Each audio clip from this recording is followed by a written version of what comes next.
Send in the red shirts.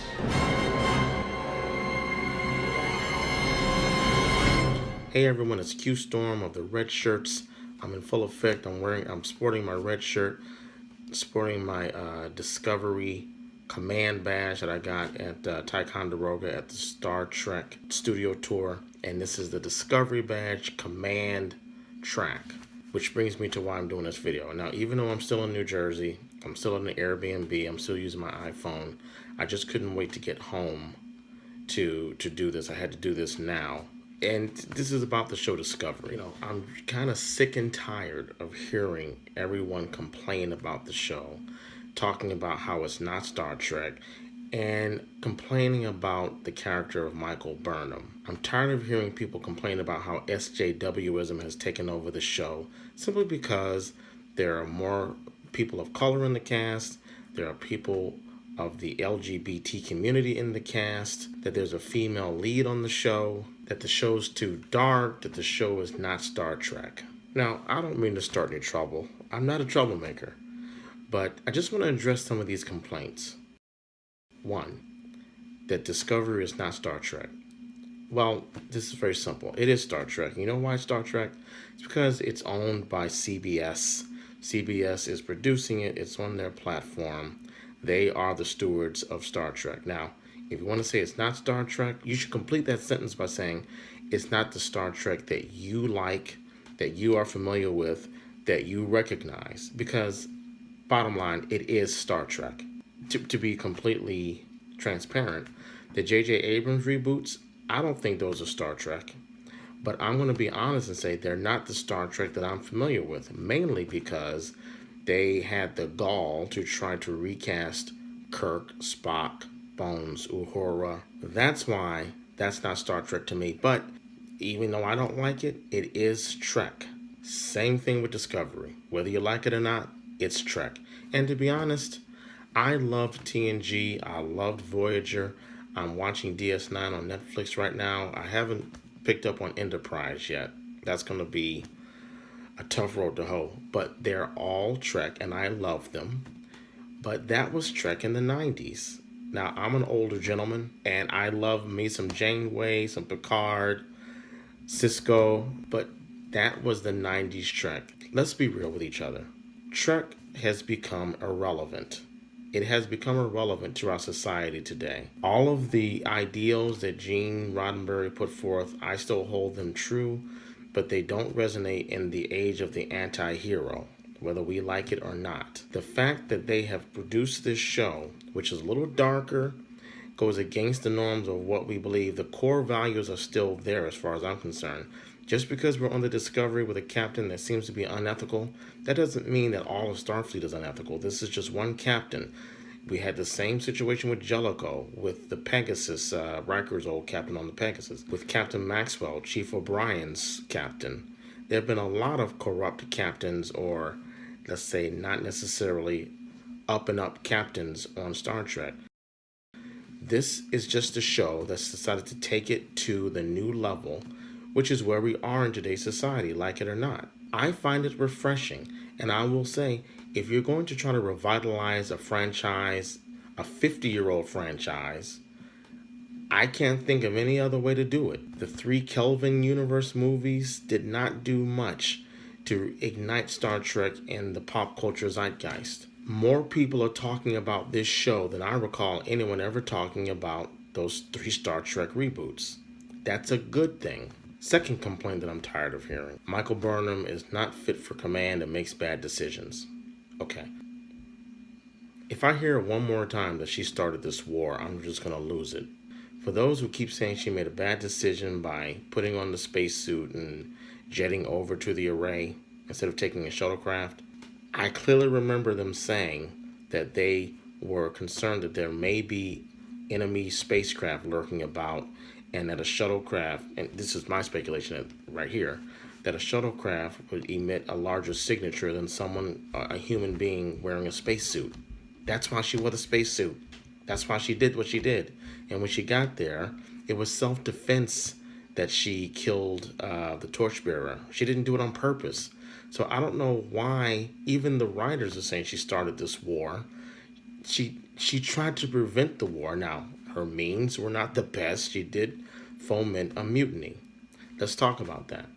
Everyone's saying that, well, she doesn't fit Starfleet standards. She was raised by Vulcans, and all of her decisions are totally irrational. This is a big sticking point for me. Let's look at this for a second. We're all human beings. We all have emotions. We're creatures of emotion. It is in our nature. It's in our genetic makeup.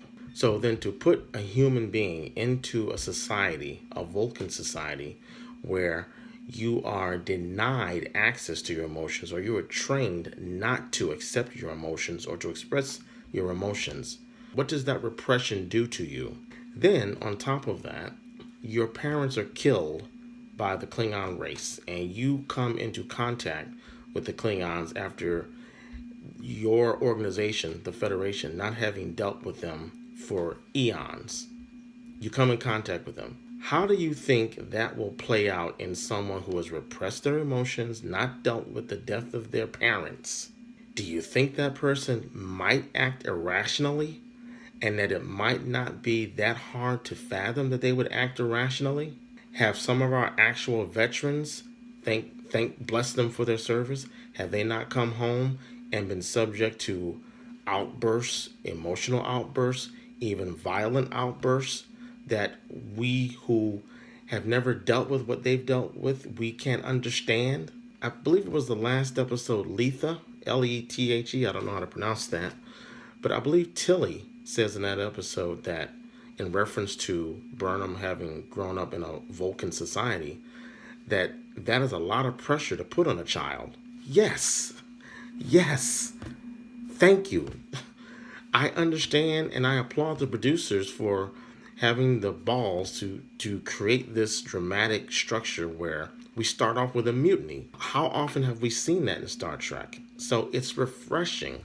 And now, Burnham being the lead character on the show, a major part of this show is her redemption. It's already interesting to me that she is on that path to redemption, but the dichotomy is that the person who is providing her with the means to redeem herself is an unethical person himself, that being Captain Lorca. He enlisted her, much to the chagrin of Admiral Cornwell, who I don't know how much longer she is to the series, because she looks like she's in some trouble. I love the prickliness of this. I love the no easy answers or no right or wrong. We have this character, Michael Burnham, who is trying to get back into the good graces of Starfleet, and the one person who is allowing her to do that is a captain who is an unethical person at best, although he's still a badass. That's my man right there. And speaking of Lorca, I just find it interesting. Now, I'm not gonna throw out any number of cards that I think I might be able to play, but I just find it interesting that in the prior episode where we first met Mudd in the Klingon prison, it's revealed that Lorca escaped from his ship when it was under attack by the Klingons, and then he caused the ship to self-destruct so that his crew could not be taken prisoner. Maybe that's the only option he had, but the captain? I mean, even in the 23rd century, I would imagine that the captain is meant to go down with the ship. He didn't. He escaped and blew up the ship and all of his crew. I haven't heard hardly any complaints about Lorca's fitness to serve, but everyone wants to complain about Michael Burnham's fitness to serve. Why is that? Ask yourself, why is that?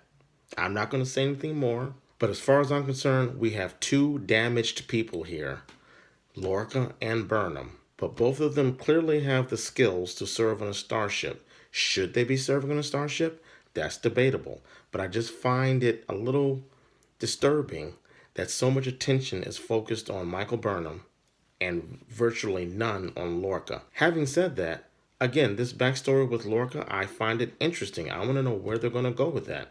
This captain has clearly got some screws loose. The third complaint is probably the most spurious, and that is all of the hate I've seen on Twitter, Facebook, other places, just online, for Stamets and Culber's relationship.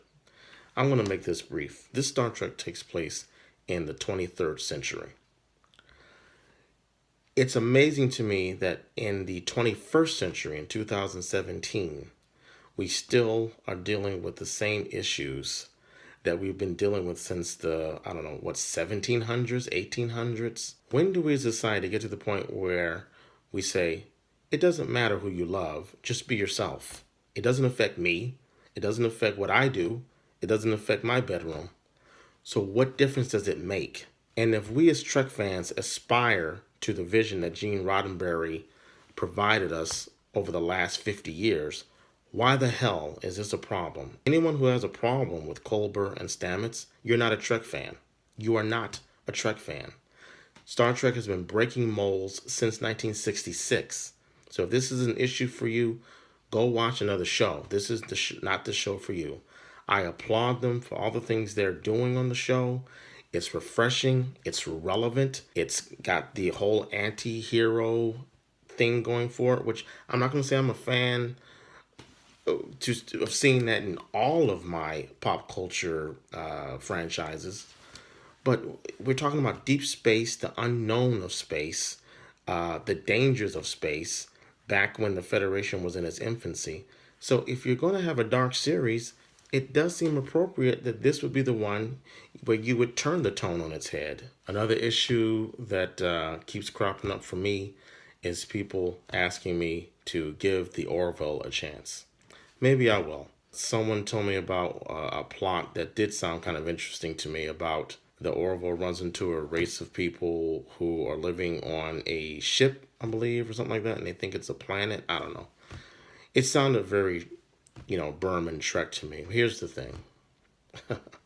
Everyone's saying that the Orville is more like Trek than Trek is. What I hear from that is the Orville is more like Trek when Trek was back in the 90s. And that's wonderful. Great. If you like the show, fine.